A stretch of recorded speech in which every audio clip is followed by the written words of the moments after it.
whether you just got your brand new Brinsea Ovation 56 EX, or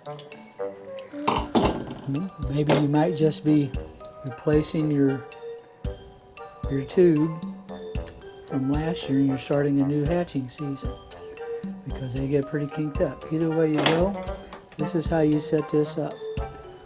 Okay, this is the drip in.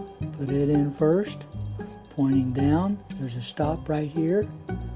You seat it in that. Turn it around one time. Try not to twist it. On the siphon end, the round end down. You place that down like that.